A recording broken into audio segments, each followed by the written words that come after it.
Alright, we're back. I'm Strategic Sully, and I'm here to bring you all your tips, your tricks, your strategies you need to dominate at mobile gaming. With that being said, let's get into some Clash Royale. Yes, on the main account, Sully Man, and I want to show you guys a few things.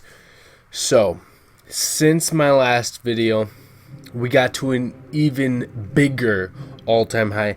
I actually had some serious unfortunate things happen to me where I dropped like 350 plus trophies because I was trying out a bunch of crazy decks.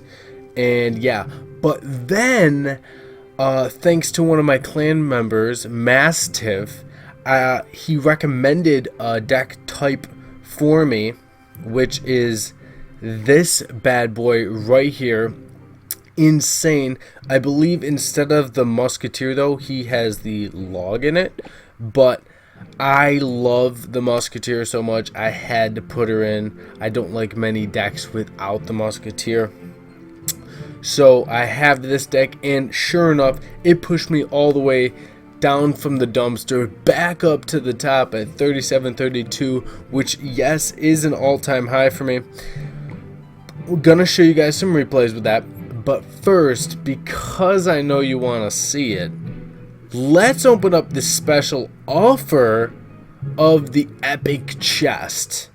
I'm very excited to do this. I've seen my brother and my girlfriend open it. I am now opening my own. Little Soul had one available, but I didn't want to buy it. So let's get into this freaking epic chest. 10 epics. Let's see what we can get.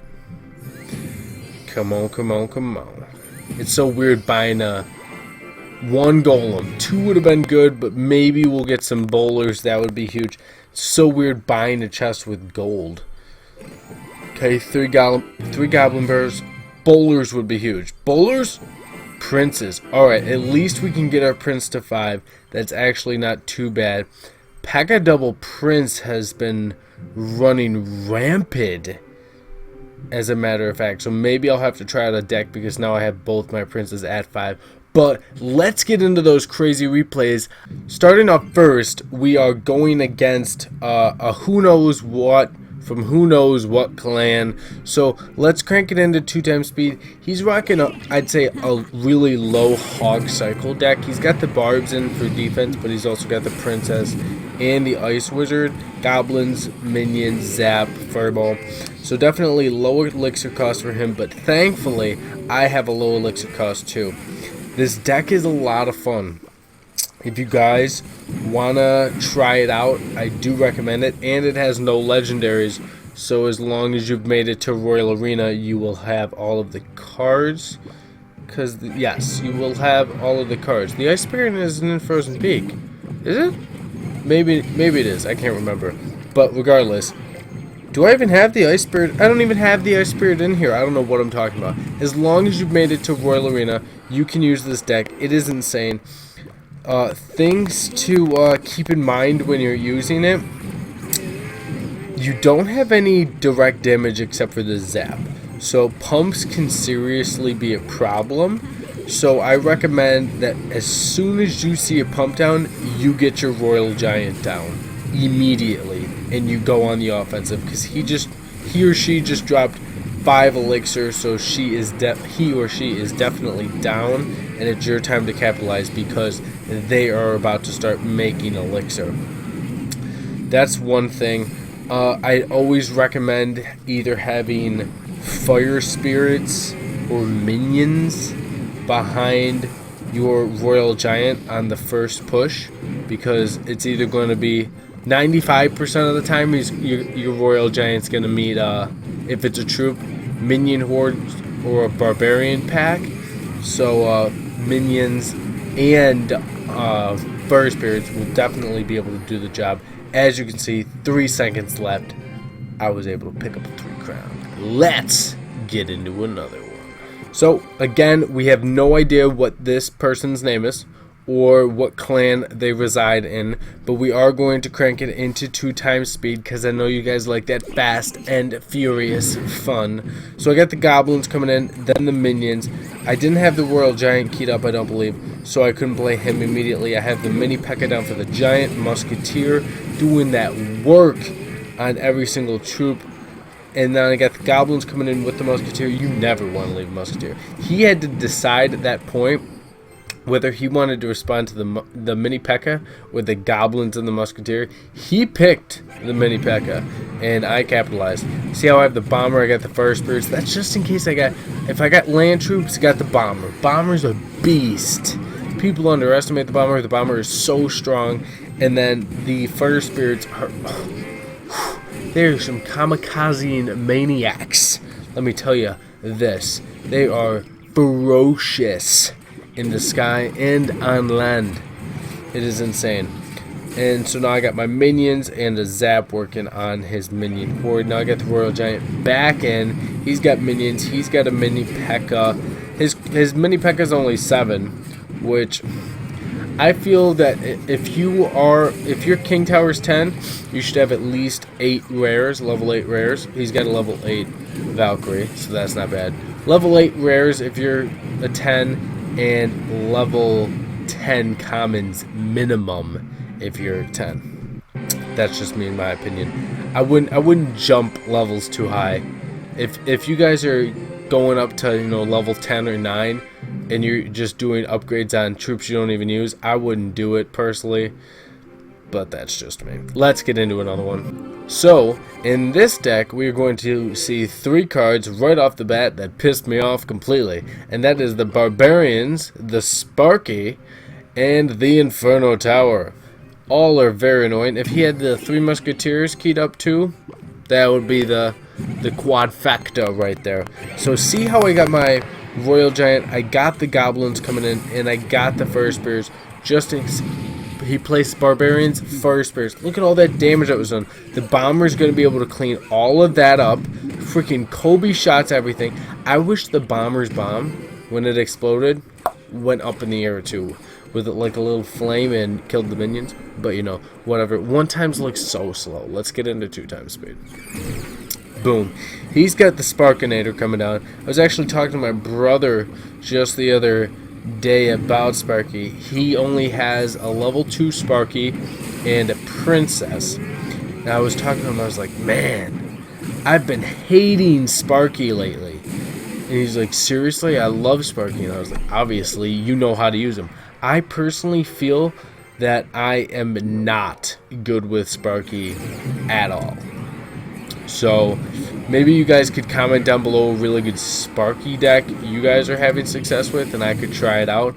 But personally, I would say I'm better at countering Sparky than I am at using Sparky. But there are definitely some times where Sparky's obliterated my face right off of my body.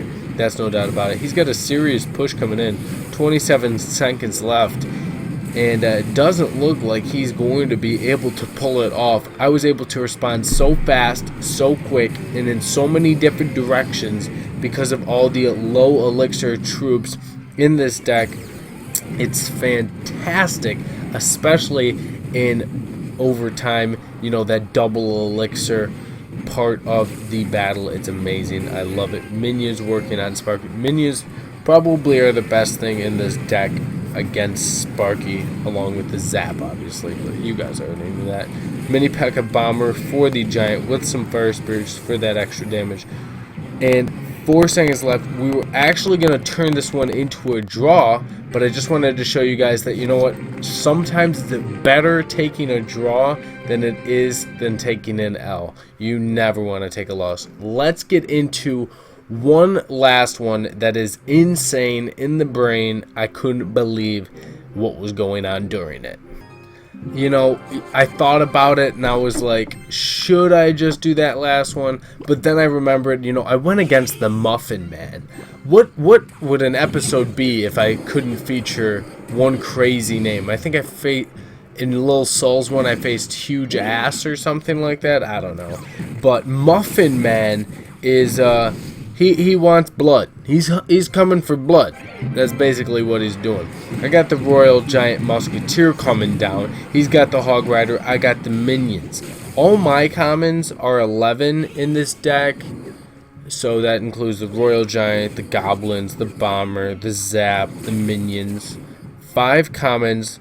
They're all 11. Then I have the Musketeer at 9, Mini P.E.K.K.A only at 8. Oh, and I have the Royal Giant at 9 as well. So right now my main concern is getting more Mini P.E.K.K.As so I can get that Mini P.E.K.K.A to 9. I like keeping everything nice and even. I would say your commons should always be 2 levels higher than your rares. That really keeps them in line and in check. Makes a real evenly leveled deck, which is nice. You don't have any like weaker cards than other. You can pretty much rely on them all at the same basis. I got the Royal Giant, Mini P.E.K.K.A, Goblins coming in. Obviously the Muffin Man just couldn't handle the heat, so he got out of the bakery. You know what it is. Let's get into the last ridiculous one. Alright, Toma Karatas, which I knew this was going to be a crazy good match because he was at like 3750 or something, and I was just underneath 3700, and this was the match to put me at an all-time high. So like I said, I got the Royal Giant coming in with the Goblins and the First Birds. Couldn't work out better. I love that combination. He arrows it down. Obviously that was a good move on his part. A poison is another good move, which I have been hit with, but arrows are obviously better. That one less elixir. Not for me, for him. Let's get into 2x speed. It gets wild. He's got a lumberjack behind that giant. But the giant is so giant you probably didn't even see him. Thankfully, I stopped him. The lumberjack... Man, oh man, that lumberjack does damage. Right now, I'm rocking a different style of a tournament deck, I believe, and it has the lumberjack in it. It's insane. I was not in a tournament, in a challenge. I was in a challenge earlier today, and the lumberjack took our tower down alone because the guy just thought it'd be cool to let him do his own thing, which it was cool with me. Don't worry about it, man. Maybe I'll show you guys that in another video. Hopefully I can get a big challenge chest, bigger than 8 this time for you guys. I really want to get that 12 win challenge chest. I think that's going to be awesome to open. Then this guy just started spawning the crap out of life, and I just really wasn't about it at all. So I had to smack him in the face and take his tower. It freaking happens, Belt. Don't spawn. If you guys follow me on Twitter, right there, boom, right there. I tweeted out a picture yesterday of me in a challenge, and I was really just messing around. I was trying out so many different decks. This was before I plummeted in trophies. So many different decks, just trying to get a good grasp of what's working in challenges and what's not. And I spawned the crap out of this guy, and I must have like 20 buildings down, so definitely check it out. So that's what I wanted to show you guys. This deck is amazing. I freaking love it. Shout out to Mastiff for showing it to me because I freaking love it. He is from Full Attack. I am in Full Attack. With that being said, guys, don't forget I'm doing a giveaway this week. It is going to be big, so make sure you tell everybody that you know that exists to come check out the channel and subscribe, because you have to be a subscriber to be entered in the challenge. You also, little hidden fact, have to follow me on Twitter too. So if you wanna take part in that giveaway, I'm going to be giving out gift cards of your choosing, whether it's Google Play or iTunes. I want to give you guys back the love that you guys show me for helping support my channel. So definitely subscribe, follow me on Twitter, tell everybody that you know to do the same. With that being said, thank you for watching. Subscribe down below, and I'll catch you all in the next.